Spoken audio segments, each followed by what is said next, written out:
گشت کوئی نہیں سوائے تبلیغ کی، صرف تبلیغ ہے جس میں گشت ہے کہ خود چل کے جاؤ۔ اگر میرے پاس وہ میرے کالج کا لڑکا نہ آتا تو مجھے تو نہیں پتا تھا تبلیغ کیا چیز، نہ دین کا پتا تھا نہ دنیا کا پتا تھا۔ تو کوئی چل کے آیا اور اس نے ہاتھ پکڑا، اور دعوت ہے ہی بے طلبوں کے لیے، مدرسہ تو طلب والوں کے لیے، وہاں تو تعلیم ہوتی، تبلیغ نہیں ہوتی۔ خانقاہ تو طلب والوں کے لیے ہے اور دعوت بے طلب لوگوں کے لیے، جو سننا نہیں چاہتے، جو قریب نہیں آنا چاہتے۔ اور ایسا طبقہ کروڑوں اربوں کی تعداد میں موجود، انہیں دین پر لانے کے لیے یا دین کی بات ان کے کان میں ڈالنے کے لیے سوائے گشت کے اور کوئی عمل کوئی۔ میں پشاور گیا تو جماعت میں انہوں نے کہا جی یہاں ایک وکیل صاحب ہیں، تبلیغ والوں کو بہت گالیاں دیتے ہیں، شکل دیکھتے ہی گالیاں دینا شروع کرتے ہیں آپ کے علاقے کے، آپ کے علاقے میں۔ میں کہا اچھا ملاؤ۔ پشاور میں رہتا تھا، وکالت کرتا تھا، میرے علاقے کا میاں چنو ایک چھوٹا سا ٹاؤن ہے وہاں کا تھا، میں اس کے قریب تلمبا ایک چھوٹا سا ٹاؤن ہے میں وہاں۔ تو جب ہم ان کے دروازے پر گئے اور نوک کیا تو دروازہ کھلتے ہی انہوں نے وہی کام شروع کر دیا، دیکھتے ہی۔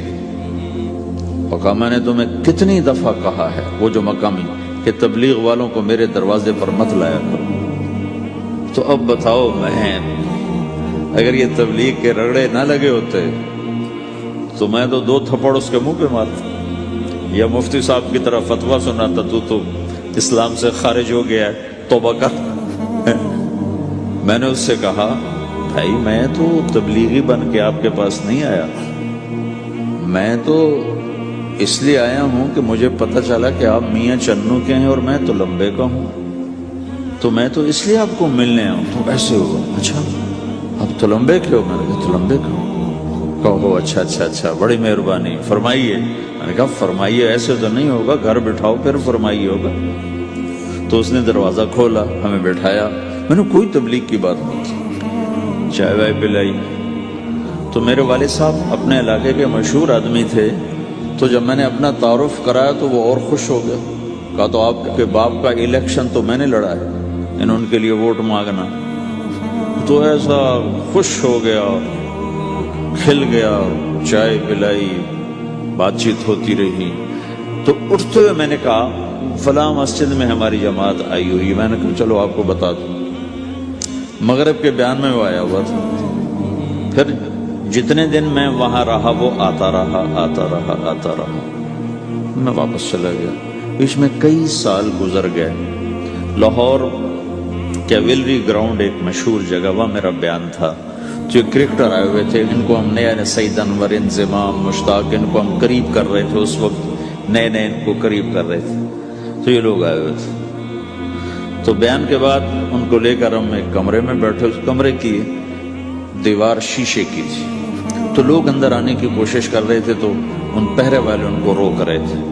تو اس میں سے ایک آدمی منہ اوپر کر کے میری طرف سے اشارہ کرے، تو میں نے دیکھا تو ایک آدمی کی بڑی داڑھی، اور وہ مجھے ایسے ایسے اشارہ کر رہا ہے، میں نے نہیں پہچانا۔ تھوڑی دیر کے بعد میں نے غور سے دیکھا تو وہ وہی وکیل صاحب پشاور والے، تو میں نے وہ ان کو اندر بلاؤ اندر بلاؤ۔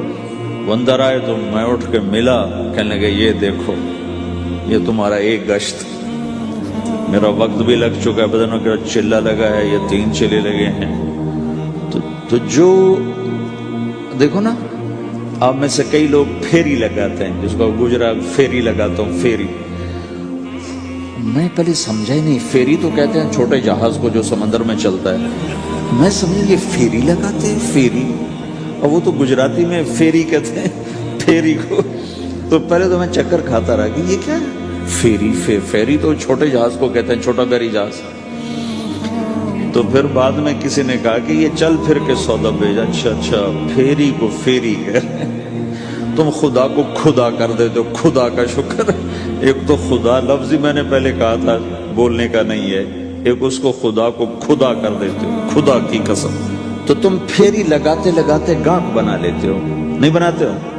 پھیری لگاتے لگاتے تم اپنے گاہک بنا لیتے ہو۔ یہی تبلیغ کا کام، کہ پھیری لگاؤ، لوگوں کے در کھٹکھٹاؤ، کوئی لے گا کوئی نہیں لے گا. جو آپ لوگ پھیری لگاتے ہو تو سارے آپ سے سودا لیتے ہیں؟ نہیں لیتے. کوئی لیتا ہے کوئی نہیں لیتا. لیکن آپ جاتے رہتے ہو جاتے رہتے ہو جاتے رہتے ہو جاتے رہتے ہو، آہستہ آہستہ آپ اپنا اتنا کام کر لیتے ہو کہ آپ کی روٹی چل جاتی. تو سارے نبیوں نے پھیرا لگایا. کوئی نبی گھر نہیں بیٹھا کہ میرے پاس کوئی آئے گا تو اسے سکھاؤں گا. ہر نبی نے پھیرا لگایا. اور داؤد علیہ السلام نے ایک دفعہ یہ کیا کہ بڑا عبادت خانہ بنایا اور اس کی دیواریں اونچی کر دی، اتنی اونچی کہ اندر کوئی جا نہ سکے. اور یہ طے کیا کہ ہفتے میں ایک دن میں کسی سے نہیں ملوں گا، صرف اللہ اللہ کروں گا. ہفتے میں ایک دن. تو وہ پہلا دن تھا، اندر سے تالا لگا دیا اور خود اندر بیٹھ گئے. اور پہلا دن ہے کہ میں آج کسی سے نہیں ملوں. تو میرے رب کو یہ بات پسند نہیں آئی کہ نبی کا کام کٹ کے بیٹھنا نہیں ہے، لوگوں میں جانا ہے. تو اللہ تعالیٰ نے انسانی شکل میں 2 فرشتے اندر اتار دیے. اذ تصور المحراب،